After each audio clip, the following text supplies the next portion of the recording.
Want to have your clip featured in the Skyrim Clip of the Week? Simply record the clip on your Xbox and then send it to me via message. My gamertag is iRyeni, that's IRYENI, and then you can message it to me over Xbox and I'll be able to view it. I look forward to seeing the clips that you guys send me. Now moving on to the video.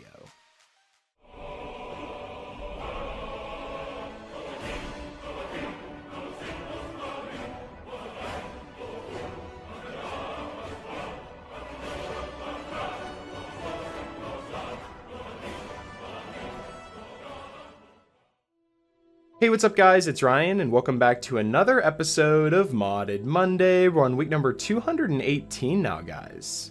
I've picked out 5 new mods for you guys to check out and perhaps add them to your load order if you find them interesting. But like always, before we jump into them, I want to remind you guys that I'm partnered with Gamersups, which in my opinion is the best energy drink on the market. So if you're looking for a better alternative to those gas station energy drinks that are really bad for you, try out Gamersups and use my link down below. You can also use the code RTD for a 10% discount on all your drinks, and I'd love to hear what you guys think of the drink as well. So if you do end up trying it, definitely let me know what you think about it in the comments down below. Now that all that's out of the way, we can jump into this week's mods. And starting us off, we have the Reprisal, Vanilla, and Summermyst Enchant Effects mod. Now this is a very simple mod that adds unique visual effects to all the weapon enchantments from the vanilla game of Skyrim and the Summermyst mod. This mod also requires Summermyst, obviously, and if you don't know what Summermyst is, it's a mod that we covered in the past that adds hundreds of new enchantment effects to the game. And this mod on top of that adds new effects to those enchantments so that every single enchantment that you have in Skyrim will have a new and unique texture. The one that we've used in the previous load orders that I've covered in the past, we used El Sopa's enchantment textures, which really was just a 2D effect on the weapon. There was not really any 3D animations or effects, but this mod completely blows that out of the water. The Reprisal, Vanilla, and Summermyst Enchant Effects mod makes it so there's actual 3D effects on your weapons now. So no matter what type of enchantment you may have on your weapon, it'll always have a different and unique look. For example, if you have the Absorb Health enchantment, it'll have a nice red glow and it'll have a nice little 3D dust effect going around your weapon, and then same with the Stamina, it'll be a green little effect, and then moving on to Magicka, you have a blue effect, and then the Shock, Fire, and Frost look absolutely incredible. You have a bunch of new shock effects, fire effects, and frost effects on all the weapons, and the fire ones look incredibly badass. Now the vanilla game of Skyrim already has a bunch of unique enchantments that look great with this mod, but the Summermyst just completely transforms that here. With all of these new 100+ types of enchantment effects you can have on your weapons, the amount of effects and just the way that your weapon looks will be different for every playthrough.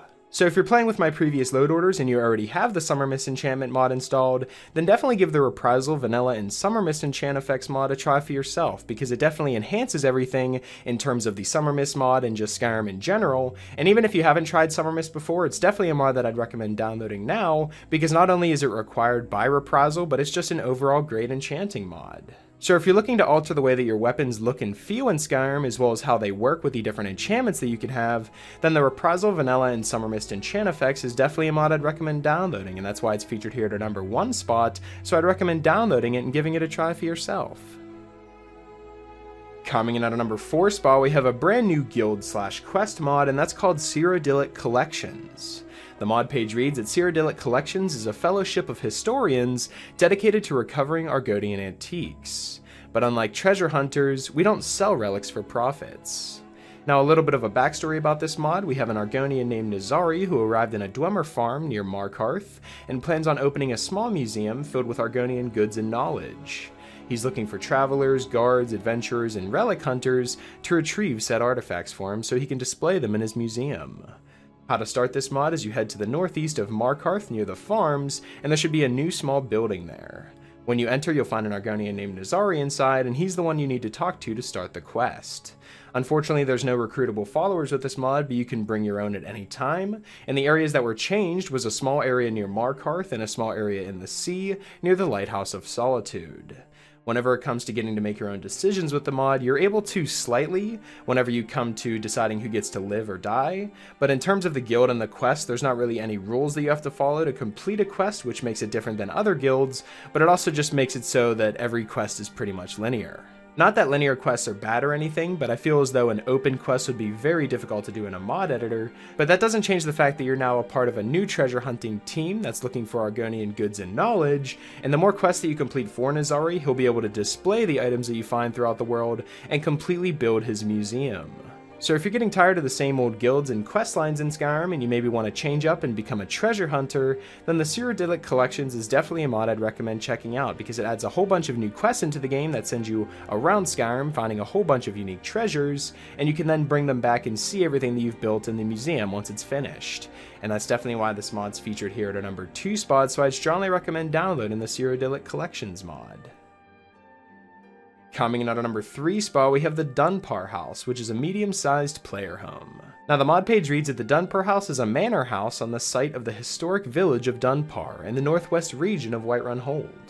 It features many crafting stations, custom-named storage containers, foliage, multiple floors, underground tunnels, a dock with a transport to Solitude, access to the nearest road, multiple beds, a pantry, an outdoor shed, a shrine to Talus, detailed decorations, and more.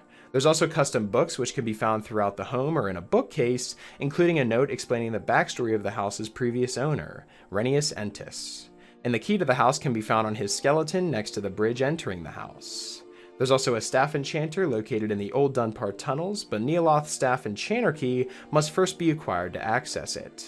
Now you guys know me and my player home mods. I love seeing what people are able to create and just the art that they can make in the creation kit of Skyrim, and this is absolutely amazing. But it's very clear that the mod creator worked a lot of time not only on the inside of the house, but also the outside. You know, I see a lot of house mods that we cover on this channel, they only really feature the inside of the house as the, meat and potatoes of the entire mod, because the outside of the house is just regular, you use a key to get in, and then when you get on the inside of the house, that's when the fun begins. But this house mod's a lot different, because on the outside of the house you have this brilliant looking area. It has a second way into the house, a nice little dock, as well as a windmill that you can enter and use. And it also seems like it's well protected because of the rocks that are around it, and it's kind of walled off a little bit. With all of these features coming in at 465.61 kilobytes, it's almost a no-brainer to download a mod like this if you enjoy what it looks like. Player home mods will always have a special place in my heart because it allows to see the work of one person come together, start in one area and work with what they've got, and then create something beautiful in the end, and that's exactly what happens here with the Dunpar house. So if you like the way this house looks and you maybe want to add it to your character, it's very easy to install and it's very low in memory space as well, and that's definitely why it's featured here at our number 3 spot, so I strongly recommend downloading the Dunpar house and becoming its proud new owner. Coming in at a number 2 spot, we have a brand new mod pack that completely transforms the way that you hunt in Skyrim. This is the Hunters and Animals mod pack. This is a collection of mods and tweaks to better enhance your hunting experience in Skyrim. This mod can be used for any type of playthrough, however, and what's included, we have new types of deer, a complete animal AI overhaul, no animals will report crimes anymore, guards attack dangerous creatures on sight now instead of just ignoring them, you now have more opportunities to get salt piles, there's more meat on animals, there's increased healing from food, you can craft real bows now, there's way more hunters that have been scattered throughout Skyrim, so you'll find more throughout your adventures, and their dialogue has also been changed to include more things to say to them. You also have an increased chance to recover arrows and bolts, which used to be 33%, is now 50%. There's 4 additional hunter camps to find throughout your travels as well, 102 new cooking recipes, a wild hunter's shack, which is a player home in the tundra, and an increased value on pelts and tusks. So this mod really covers everything a hunter's going to need in Skyrim. You know, whenever you're going hunting, you can craft new weapons to take hunting with you, and then whenever you go hunting, you'll be able to find new animals out in the wild and kill them.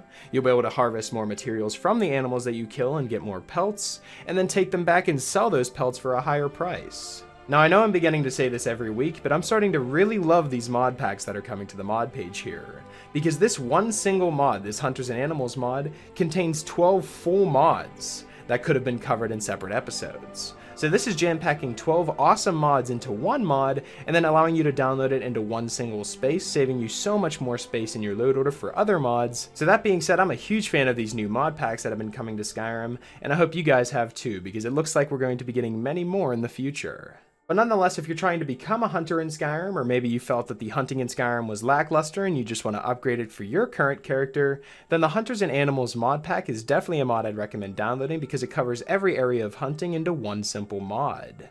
And that's definitely why it's featured here at our number 2 spot, so I'd recommend downloading it and becoming a true hunter yourself.